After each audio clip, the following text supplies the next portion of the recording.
I was a clinical social worker, and I finished graduate school in '79 and was doing adoption work, and my son was a teenager, and he was beginning to have more symptoms of a mental illness. He had schizophrenia.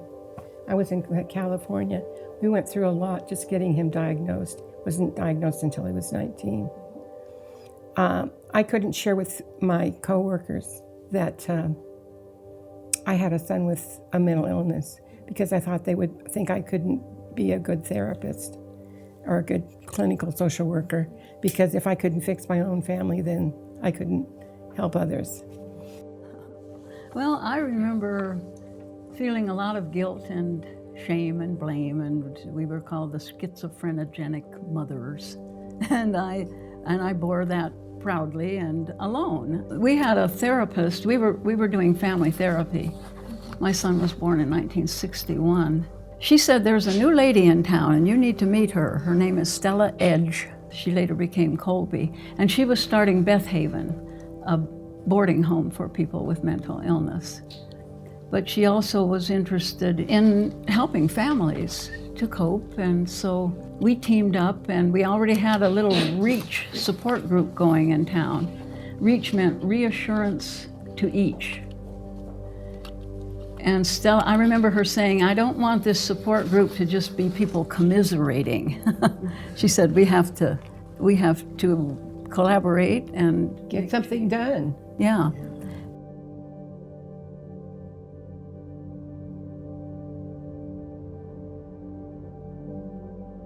My mother was the hospitality committee. She brought cookies and my dad made coffee at the meetings. Where did you hold the meetings? We were at the senior center. At the senior center. Uh-huh. In Hancock? Yeah, that's about to be torn down. But we had the support group at Stella's house. She was dynamic, and she just made everything work. Yeah.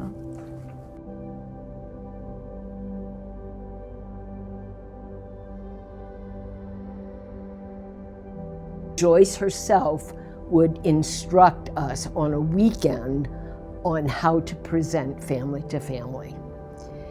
And then we were given materials and said, take this back and start family to family. Well, Julie and I, we thought, well, that sounds pretty easy to do. I mean, really. Well, we had a hard time finding a place that we could hold it. We went to several places, and for various reasons we were turned down until we went to All Souls Unitarian Church. And All Souls told us, they said, well, you can have it here, but the only place we have available is this room downstairs that the children go to Bible study while we're having our service upstairs. And so we said, we'll take it. So this was little baby chairs, little for children chairs and tables in primary colors, red and blue and yellow. And we held our first class in that room. So what were some of the hurdles you all faced when you first started the organization in the Springs? Some hurdles? Yeah, it's like challenges starting up a new organization. Well, the baby chairs and the baby besides table. the baby chairs, I guess. It was a little bit of a challenge, but I think I more remember milestones than hurdles. I think stigma was. Stigma? Yeah. Stigma was terrible, and I remember I went to, it's the only national convention I've ever gone to, but it was held in Boulder in 1988, and Dr. Torrey, E. Fuller Torrey was there. He wrote a book called Surviving Schizophrenia, and I remember him making this statement, mothers are off the hook. Yes. And I remember I felt so liberated. It was really a stunning moment. But there was still the stigma. There's still stigma today. Yes. You probably know that if you've been involved. But I see it as being less. There's a more openness, and that stigma. We want to reach out to people that are beyond our area of expertise. I feel like we're all experts in this game. We've all been through something, and we know a lot, usually, that we can teach other people. As a Hispanic, right, Puerto Rican Latina, we don't talk about these things in our homes, right? I don't remember ever growing up and hearing about anxiety or depression or mental illness as a whole. I remember growing up in a very religious home where, you know, let's pray, like you were saying, Bob, earlier, let's pray over this. But currently, right, one of the things I love to do is educating the Hispanic population about NAMI, about anxiety, about depression, about mental illness, right? So it's not something that we fear, but we gain knowledge of and seek help and support of, right? My personal experience with my son when he turned 13 and was diagnosed with psychosis, I have to say, I was scared at first, very scared, because Hispanic, again, right? What are we gonna do? What are people gonna say? What did I do wrong? Going back to that mother. And we're talking about, you know, this was in 2012. So not so long ago. My loved one is my daughter who's in her 50s now. Julie and I got together back around 2000 and she told me, and I was so relieved that there was a place because no one else in the family wanted to talk about it, and I could see what was going on. My daughter has an IQ of 150. When she was 3, she was reading first grade books. When she was 9, she Dewey Decimal coded every book in the house. And yet, there were outbursts. And so bipolar and borderline personality disorder became her diagnoses. But Julie's the one that got me there. And I just gravitated. All of a sudden, I learned something about the brain. I learned that it wasn't my fault. And NAMI taught me that, and I am extraordinarily grateful for that. I think getting involved with NAMI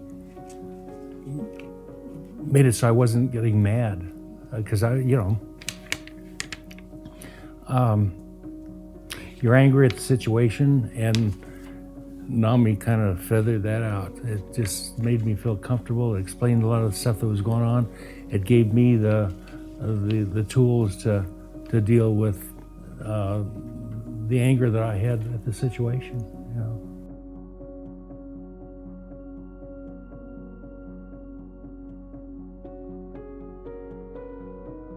And the stigma, like as someone who lives with a mental illness, like diagnosed with bipolar disorder, like the stigma for me was a really hard part of my recovery journey. I was in a lot of times denial. I was angry that I had this, and how is everyone gonna look at me? Like, it's gotten a lot better over the years, but it's still a large part. But going to a NAMI support group and seeing someone who was living a life that they were proud of with mental illness, with specifically having bipolar disorder, gave me a lot of hope to see, like, you know, the stigma is, there's a separation of that. There's what is actually happening with these families, these individuals living with this. And yeah, I'm kind of curious too, of just like seeing what you all have felt with the stigma over the years. Like I have to imagine there's a lot of improvement, but it's still, you know, something we deal with even now. It's been a hard part of my journey with everything. It always happens to somebody else. It's the other family until it happens to you. I'm originally from Pueblo, and Colorado State Hospital's down there. Those people were different, you know, and all at once, boom, you're right in the middle of it. You were talking about stigma, and was it, a couple of years ago that the Surgeon General put out the report about how many teenagers, and then recently our governor has said something about any adolescent can get up to 3 free visits, but there's not enough providers to do that. And so people are becoming much more aware of mental illness and what perhaps are symptoms, but we still don't have the robust kind of treatment programs. And yes, we are devastated at times by our loved ones, but we have a place to go. We have a shoulder to cry on. We have someone that says, I understand. You know, for so much of my life, I've been living this motto of like 2 steps forward, 1 step back. And a lot of times these steps back just felt harder and harder. And just hearing that peer model and like hearing like, oh no, you're not alone, and we're not gonna solve the issue, but like, I get what you're going through. Like, I go through this too. it was really moving for me, and like just getting on my path to recovery and getting to where I need to be in life and really kind of just making the most of it. I've always wanted to give back, and like there's been so many people along the way supporting me and my family, different individuals within NAMI and support groups, and just to be able to feel like I can give back and make an impact in any way is incredible. And there's still that stigma out there, and I like to think maybe I do like just a tiny bit to help with that each time, and maybe I can make one person think a little differently about what they hear on TV about bipolar disorder.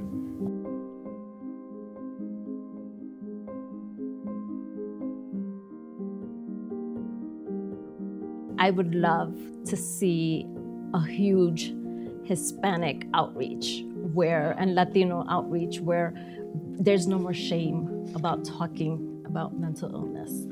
I speak about my son's story with his permission, because I always ask for his permission, and I'm able to share this story and my experience with this story, right?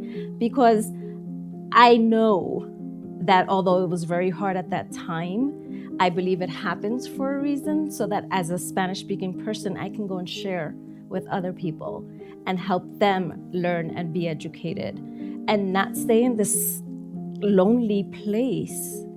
I know what you're going through. I can help support you. Let's find other people. Let's spread the word, right? And in our language, even better. There's a lot of volunteers during the day down at the office that answer 10, 12, 15 calls a day and just share what the resources are that are out there, getting it all out there. And I think I applaud the change from our grassroots, which was so important, to the fact that we're getting lots of corporate sponsors, because it requires that to spread the word to everyone. You guys have said it all, I think, sharing and getting out there. And I would hope that one day there would be a place where people could walk around with mental illness and be accepted better without that stigma. And I think that by doing those things, by reaching out, by reaching more people, that's where we'll get to that place. I think Stella Colby would be pretty proud of where Pammy has gone, and I don't guess I call mental illness a blessing by any means, but my son and my involvement with NAMI has brought me many blessings. One thing you mentioned that I think is very interesting of like talking about mental illness being a blessing. Like I have had some really difficult, hard, I won't go into all of it, but had a lot of my life that's been really challenging because of mental illness. But I always say I wouldn't change it, because it's given me so much perspective, appreciation, and giving back in ways like this it's really incredible. So I'm just bonded to this community for the rest of my life.